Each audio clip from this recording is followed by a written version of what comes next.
አብዛኞቹ ቲክቶክ እና ዩቲዩበሮች በአሁን ሰዓት ላይ ለምንድነው ወደ ቻይና እየሄዱ ያሉት? ሰላም ዩቲዩብ እንደተለመደው በላይቭ ተመልሰናል። በ25 ዓመቴ የራሴን ብራንድ ለመጀመር እዚህ ቻይና ለአንድ ወር መጥቻለሁ። ተከታተሉ ወደ ቪዲዮ። ባይዘይ ቻይና መጥቻለሁ። ቻይና ነው ያለሁት ለስራ መጥቼ ነውና ለኢትዮጵያ ለሚገኙ ለጂኤሲ የመኪና ካምፓኒ ፕሮሞሽን ሰርቼላቸው በእኔ ፕሮሞሽን ሰው ስለመጣ ብዙ ሰው ስለመጣ እንደ ምስጋናም እንደ ሌላ ስራም ነው ወደ ቻይና ያላኩኝና በሚገርም ሁኔታ አብዛኞቹ ዩቲዩበር እና ቲክቶከሮች በአሁን ሰዓት ላይ ወደ ቻይና እየሄዱ የራሳቸውን ቢዝነስ እየጀመሩ ይገኛሉ። ያም የሆነበት ዋናው አምራች ሀገር የሆነችው ወይም በዓለማችን በአሁን ሰዓት ከዩኤስ ቀጥሎ እቃዎቿ ሁሉም ሀገር ላይ የሚገኝ ሀገር ቻይና ስለሆነች አብዛኞቹ እቃዎችም ሚድን ቻይና ስለሆኑ ወደ ኢትዮጵያም ወደ ተለያዩ አፍሪካ ሀገራትም እንዲሁም ኤዥያ ውስጥ ሙሉ በሙሉ በሚባል ደረጃ የቻይና እቃ ስለሆነ ኢምፖርት የሚደረገው አብዛኞቹ ሰዎች ወደ ቻይና በመሄድ የራሳቸውን ቢዝነስ እየጀመሩ ይገኛሉ። ቢዝነስ ለመጀመር ደግሞ በጣም በቀላሉ ከ200 ሺህ ብር ጀምሮ በኤልሲኤል ማንኛቸውም ሰዎች ዩቲዩበር ቲክቶከር ስለሆናችሁ ሳይሆን ማንኛውም ሰው ፓስፖርት ያለው ሰው ብቻ ያለ ንግድ ፍቃድ በ200 ሺህ ብር ጀምሮ ኢምፖርት ማድረግ ይቻላል ማለት ነው። ይህን ቪዲዮ እስከ መጨረሻ የምትከታተሉት ከሆነ ከ እስከ ፐ የኤልሲኤል በ200 ሺህ ብር በ500 ሺህ ብር እንዲሁም እስከ 1 ሚሊዮን ብር ድረስ ያላችሁ ሰዎች እንዴት ከቻይና ኢምፖርት ማድረግ እንደምትችሉ ሙሉን ይዤላችሁ ቀርብ ያለው ማለት ነው። ሰላም ውድ የፒኬቲቭ ተከታታዮቼ እንደምን ቆይታችኋል? ዛሬም እንደተለመደው በንግድ ሀሳብ ወይም በቢዝነስ ላይ በቻይና ሀገር ላይ ወይም ከቻይና ወደ ኢትዮጵያ እቃ ማምጣት ለምትፈልጉ ንግድ መጀመር ለምትፈልጉ በኤልሲኤል ቢዝነስም ወይም ደግሞ ኮንቴነርን ከሰዎች ጋር በመጋራት እቃ ወደ ኢትዮጵያ በማስገባት ቢዝነስ መጀመር ለምትፈልጉ ሰዎች የሰራውላችሁ ቪዲዮ ነው ማለት ነው። ቪዲዮን እንደምትወዱት እርግጠኛ በመሆን ቪዲዮ ላይክ በማድረግ ጀምሩ። እንዲሁም ምንም አይነት ጥያቄ አስተያየት ካላችሁ በኮሜንት መጠየቅ ትችላላችሁ ማለት ነው። ቀጣይ ደግሞ የተለያዩ ቪዲዮዎችን ስሰራላችሁ እንዲደርሳችሁ ሰብስክራይብ በማድረግ የደውል ምልክቷን ነክታችሁ ወደ ቪዲዮ የምንገባ ይሆናል ማለት ነው። አሁን ቀጥታ ወደ ቪዲዮ ስገባላችሁ ከቻይና ወደ ኢትዮጵያ በኤልሲኤል እንዴት ነው እቃ ማስገባት የምንችለው የሚለውን ጥያቄ መልስላችኋለሁ ማለት ነው። በመጀመሪያ ኤልሲኤል ምንድን ነው? አንድ ሰው አንድ ሙሉ ኮንቴነር ይዞ ከቻይና አስጭኖ ወደ ኢትዮጵያ ለማምጣት በሚሊዮን የሚቆጠሩ ብሮች ያስፈልጋሉ። ስለዚህ አንድ ሰው ኖርማል ሰው ብድግ ብሎ ያንን ነገር ማድረግ አይችልም። ለምን? ብዙ ካፒታል ያስፈልገዋል። ያ ካፒታል እንኳን ቢኖረው ዶላር ያስፈልገዋል። ብዙ መንገድ ማለት ንግድ ፍቃድ ያስፈልገዋል። ብዙ ነገሮች ያስፈልጉታል። ስለዚህ በጣም በቀላሉ የተለያዩ ነጋዴዎች አንድ ላይ በመሆን በአንድ ኮንቴነር እቃዎችን ይዛችሁ ስትመጡ ወይም ደግሞ አንድ ኮንቴነር ውስጥ የእናንተን እቃ 1000 ልትሆን ትችላለች፣ 500 ሊሆን ይችላል። ለንግድ ያንን እቃ እዛ ኮንቴነር ውስጥ አድርጋችሁ ይዘውላችሁ ይመጣሉ። እዚህ ሀገር ንግድ ፍቃዱ በራሳችሁ ተከራይተው የራሳቸውን ግብር ገብረው ቀረጥ ተቀርጦ የሚያስፈልገውን ነገር ጠቅላላ ጨርሰው ኢትዮጵያ ከመጣ በኋላ እናንተ እቃችሁን የምትወስዱ ይሆናል። ያንን ቢዝነስ ተረክባችሁ ስትሸጡ ያለምንም ድካም ማለትም ይሄን የሚሰሩ ቢሮዎች አሉ። እንደዛ በማድረግ ብቻ እናንተ ፕሮዳክት ትመርጣላችሁ፣ እቃውን ትገዛላችሁ፣ ለነሱ ትሰጣላችሁ። እነሱ በኤልሲኤል ኮንቴነር አስጭነው ኢትዮጵያ ድረስ አመጣው ቀረጡን ቀርጠው ይሄንን ቢዝነስ ያደርጉላችኋል። ኤልሲኤል ማለት ባጭሩ ከሰው ጋር አንድ ላይ በኮንቴነር እቃ ይዛችሁ በማምጣት ይሄንን እቃ ወደ ኢትዮጵያ አስገብታችሁ መሸጥ ማለት ነው። በሙሉ ኮንቴነር ሳይሆን ከሰው ጋር ኮንቴነር በመጋራት ማለት ነው። አሁን በመቀጠል ኤልሲኤልን ለመጀመር ምን ያህል ካፒታል ያስፈልጋል ወደሚለው ስመጣላችሁ ኤልሲኤልን ለመጀመር ወይም ደግሞ ከሰው ጋር በጋራ ወደ ኢትዮጵያ እቃ ለማምጣት የምትፈልጉ ሰዎች በመጀመሪያ የሚያስፈልገው የእናንተ ፕሮዳክት ምርጫ ነው። ያ ማለት የሚሸጥላችሁ ፕሮዳክት ዝም ብላችሁ በ200 ሺህ ብር ማምጣት ስላቻላችሁ ብቻ አምጣችሁ ኢትዮጵያ ላይ ማይሸጥ ከሆነ ኪሳራ ላይ ነው የምትወድቁት። ስለዚህ የሚሸጥላችሁ ወይ ከእናንተ ቢዝነስ ጋር የሚሄድ ወይ ደግሞ ተረካቢ ዳይሬክት ልታገኙ የምትችሏቸው እቃዎችን ትመርጣላችሁ። በመጀመሪያ እቃውን ከመረጣችሁ በኋላ የዛ እቃ ሂሳብ ስንት ነው የሚለውን ቻይና ላይ ታጠናላችሁ ማለት ነው። እኔ በ200 ሺህ ብር ያልኳችሁ ቢዝነሶች አሉ። የ200 እና የ500 ሺህ ለምሳሌ ጠቅሼ ሁለት ፕሮዳክት መርጬ ወደ በኋላ ላይ ማሳያችሁ ይሆናል። ነገር ግን እናንተ አሁን በጣም ውድ እቃ መርጣችሁ በ200 ሺህ ብር ሊጀምር የምትሉ ከሆነ አይሆንም። አሁን በ200 ሺህ ብር ለምሳሌ ያልኳችሁ የተለያዩ የሕክምና መነጽሮች እና የፀሐይ መነጽሮችን ከቻይና በብዛት ከ1000 ጀምሮ አስጭናችሁ ስታስገቡ በ200 ሺህ ብር ቀረጡን ከፍሎ ኤልሲኤል ሙሉ እቃውን ገዝታችሁ የንግድ ፍቃድ ኪራዩን እንዲሁም ጠቅላላ ወጪያችሁን ሸፍናችሁ ኢትዮጵያ እስክታስገቡት ድረስ 1000 መነጽርን እስከ 200 ሺህ ብር ድረስ ወጪ አለባችሁ። የእሱንም ዝርዝር ሂሳብ አወጣላችኋለሁ።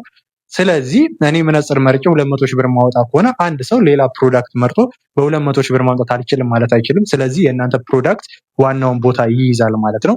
ከዛ በመቀጠል ደግሞ ምን ያህል ብዛት የሚለው የሂሳቡን ተመን ያወጣላችኋል። 1000፣ 2000፣ 3000 ትንሹ ኤልሲኤል ለመጀመር እንደ ፕሮዳክቱ አይነት ቢለያይም አብዛኞቹ እቃዎች ግን ከ1000 ጀምሮ ነው ማስጫን የምትችሉት። ስለዚህ ከ1000 ጀምሮ ስታሰሩ ሂሳቡን በዛው የምታገኙት ይሆናል ማለት ነው። ከዛ በመቀጠል ኢትዮጵያ ሲመጣ የሚሰራው ቀረጥ ነው። ቀረጡ አብዛኛው ጊዜ በንግድ ፍቃድ ስለሆነ በህጋዊ ነው፣ ተቀርጦ ነው የሚገባው። ስለዚህ ከ30 እስከ 40% የሚቀረጡ እቃዎች አሉ፣ 50% የሚቀረጡ እቃዎች አሉ፣ 100% ታክስ የሚቀረጡ እቃዎች አሉ። ያም እንደ እቃው ይወሰናል ማለት ነው። አብዛኞቹ በንግድ የሚመጡት ከ30 እስከ 40% ቀረጥ የሚቀረጡ ናቸው። እሱንም የምታመጡትን እቃ ብትነግሩኝ በኮሜንት ይሄንን እቃ ማምጣት ፈልጋለሁ የምትሉ ከሆነ የእሱን ቢዝነስ ቀረጡን ሂሳቡን በቴሌግራም ምልክላችሁ ይሆናል። በኮሜንት መጠየቅ ትችላላችሁ። እንዲሁም እዚህ ጋር የቴሌግራም ዲስክሪፕሽን ስላለ በእሱም ገብታችሁ ብታናገሩኝ የቀረጡን ሁኔታ የምነግራችሁ ይሆናል ማለት ነው። ስለዚህ የቀረጡን ሁኔታ የሂሳቡን ከፍና ዝቅ ያደርገዋል ማለት ነው። በመቀጠል ደግሞ ሎጂስቲክ እና እዚህ ሀገር ሲመጣ የኤልሲኤሉ ምን ያህል ቦታ ነው የሚይዘው፣ ያ ቦታ እዚህ ሀገር እስኪደርስ ድረስ በመኪና የሚያስከፍላለ፣ ያ ከስቶር ወደ ቻይና ሎጂስቲክ የሚጫንበት ቦታ፣ ከሎጂስቲክ እዛ የሚጭኑ ሰዎች አሉ፣ የእያንዳንዱ ወጪ አለው። ከዛ የሎጂስቲኩ ከዛ በኋላ ደግሞ ከመርከብ ተጭኖ እስከ ጅቡቲ የሚመጣ፣ ከጅቡቲ ተጭኖ ወደ ኢትዮጵያ፣ በእያንዳንዱ የየራሱ ሂሳብ ስላለው የክብደቱ መጠን የየራሱ የእቃው አይነት ይሄንን ሂሳብ የሚያወጣላችሁ ይሆናል ማለት ነው። ስለዚህ ፕሮዳክታችሁን መርጣችሁ መጀመር ትችላላችሁ። በ200 ሺህ ብር ግን የመነጽር ቢዝነስን መጀመር ትችላላችሁ።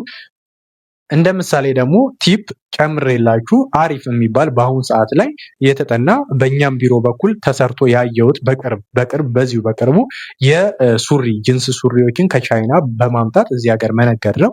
እሱም በ1000 ያለውን ሂሳብ የምነግራችሁ ይሆናል። 1000 አሁን ቻይና ላይ አሁን ሰዓት ላይ እየተሸጠ ያለው ከ80 ሳንቲም ዶላር እስከ 1 ብር ከ50 ዶላር ድረስ ነው አንድ ሱሪ ብዛት። ያ ማለት ከ1000 ጀምሮ የምትገዙ ከሆነ የሚሸጠው ማለት ነው። ስለዚህ በ80 ሳንቲም ጀምሮ ታገኛላችሁ። በ1 ብር ማክሲመም እንይዘውና በ1 ዶላር በአሁን ሰዓት በባንክ 154 ብር አካባቢ ነው። 160 ብር ብለን እንይዘዋለን። ስለዚህ አንዱን ሱሪ በ160 ብር ገዛችሁት ማለት ነው። 1000 ሲሆን 160 ሺህ ብር ታወጣላችሁ ማለት ነው። 1000 ሱሪውን በ160 ሺህ ብር ትገዛላችሁ። ከዛ በኋላ ያን እቃ እያንዳንዱን ሙሉ የኤልሲኤሉን፣ የንግድ ፍቃዱን፣ የቀረጡን፣ የምኑን ብሎ ኢትዮጵያ እስኪደርስ ድረስ 250 ሺህ ብር ወጪ አለባችሁ ለ1000 ሱሪ። ክብደቱ ብዙም አይደለም፣ እዚህ ጋር የማሳያችሁ ይሆናል። 1000 ሱሪ በጣም ትንሽ ነው። ያ ግን እዚህ ሀገር ገብቶ ቀረጥ አለ፣ ብዙ ወጪዎች አሉ። እያንዳንዱ ሂሳቡ የዚህንም የምትፈልጉ ከሆነ በቴሌግራም መጠየቅ ትችላላችሁ፣ ወይም እዚህ ኮሜንት ላይ ብትጠይቁኝ የእያንዳንዱን ሂሳብ የዚህንም እሰራላችሁ ይሆናል። ነገር ግን አሁን ጠቅለል አድርጌ ቪዲዮንም ለማሳጠር ያክል እስከ 250 ሺህ ብር ድረስ ወጪ አለባችሁ ማለት ነው። ይሄንን እቃ ጠቅላላ ጨርሳችሁ ሙሉ ወጪ አውጥታችሁ ኢትዮጵያ ውስጥ ደርሶ አንዳንድ ወጪዎች አሉ፣ ያው እንደዚህ የማይባሉ ብዙ ወጪዎች አሉ። አንዳንድ ነገሮች ያው ታውቁታላችሁ ሲገባ እቃ ያን ወጪዎች ጠቅላላ ሸፍኖ እስከ 500 ሺህ ብር ድረስ አውጥታችሁ 1000 ሱሪዎችን ወደ ኢትዮጵያ ማስገባት ትችላላችሁ። ያው ታውቃላችሁ ታይላንድ ላይ ቻይና ብዙ ሱሪዎች ወደ ኢትዮጵያ የሚገቡት ብራንድ የሚባሉ ሱሪዎች ከቻይና ነው። እነኛ ሱሪዎችን ከዛ ሀገር 1000 በ500 ሺህ ብር ማምጣት ትችላላችሁ ማለት ነው። የሽያጩ ሁኔታ ለሚለው አሁን ላይ ኖርማል ገበያ ላይ እየተሸጠ ያለው ከ1800 እስከ 4000 ብር ድረስ አንድ ሱሪ እየተሸጠ ይገኛል ገበያ ላይ። ማስረከቢያ ዋጋ ደግሞ ከ1200 ጀምሮ 1500 1800 ድረስ ያስረክባሉ ማለት ነው። ስለዚህ እናንተ በትንሹ በ1200 ብታስረክቡት እንኳን 1000 ሲባዛ በ1200 1.2 አካባቢ ይመጣል። ያንን 500 ሺህ ወጪያችሁን ስቀንሱት ወደ 700 ሺህ ብር ትርፍ ታገኛላችሁ ማለት ነው። ነገር ግን አሁንም ማወቅ ያለባችሁ ቀጥታ ይሄ የነገርኳችሁን ሂሳብ እዛ ላይ ላታገኙ ትችላላችሁ። አንዳንድ ወጪዎች አሉ እንደነገርኳችሁ፣ ቀረጥ አንዳንድ ጊዜ ከፍ አንዳንድ ጊዜ ዝቅ የሚልበትም ሁኔታ አለው። እዛ ቦታ ላይ ደግሞ ስትደርሱ አንዳንድ የማይታወቁ ድንገት የምትጠየቋቸው ክፍያዎች ሊኖሩ ይችላል። ከሂሳብ ውጭ የሆኑ ልከፍሏቸው የምችሉ ነገሮች አሉ። ስለዚህ 500 ሺህ ብቻ ይዛችሁ ከምትጀምሩ ይሄንን ቢዝነስ 100 ሺህ 200 ሺህ ሪዘርቭ ብትይዙ ቢበዛ 1000 ሱሪ ለማስገባት እስከ 700 ሺህ ድረስ ልታወጡ ትችላላችሁ። በትክክለኛው ሂሳብ 500 ሺህ ነው የሚመጣው። ነገር ግን ያው አንዳንድ ሂሳቦች ሊጨመርባችሁ ስለሚችል እስከ እስከ 700 ሺህ እንኳን ብታወጡ 1.2 ከሸጣችሁት ወደ 500 ሺህ ብር ንጹህ የተጣራ ትርፍ ማግኘት ትችላላችሁ። በኤልሲኤል ፓስፖርት ብቻ ካላችሁ ንግድ ፍቃድ በመከራየት ኤልሲኤል ኮንቴነሮችን በመከራየት ወደ ኢትዮጵያ ኢምፖርት መጀመር ትችላላችሁ።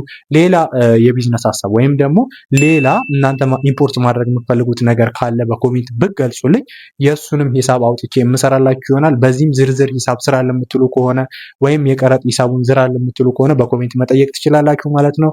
ስለዚህ አብዛኞቹ ዩቲዩበሮች፣ አብዛኞቹ ቲክቶከሮች ወደ ቻይና በአሁኑ ሰዓት ላይ እየጎረፉ ያሉት የራሳቸውን ቢዝነስ እየጀመሩ ነው ማለት ነው። እናንተም ይሄንን ቢዝነስ ብትጀምሩት የኛ ቢሮም በአዲስ መልኩ አሁን ብስራተ ገብርኤል አካባቢ ከፍተናል ጀምረናል። በፊት የነበረው ቢሮአችን ተዘግቶ ነበረ። አሁን ብስራተ ገብርኤል ከፍተናል ማለት ነው። እዛ መታችሁ ቢዝነሱን ከኛ ጋር መስራት ትችላላችሁ። አይ በግል የምትሉ ከሆነ ይሄንን ቢዝነስ ከሌላ ቢሮዎች ጋር ይሄንን ቢዝነስ የሚሰሩ ሰዎች አሉ፣ ከነሱ ጋር ሄዳችሁ መስራት ትችላላችሁ ማለት ነው። ውድ የፒኬቲቭ ተከታታዮቼ ያው ቪዲዮ እንደተመቻችሁ ተስፋ በማድረግ ላይክ አድርጉ፣ ሰብስክራይብ አድርጉ። በኮሜንት ጥያቄ አስተያየት መጠየቅ ትችላላችሁ። ሌላ ቪዲዮ እስከምንገናኝ ድረስ ይመቻችሁ።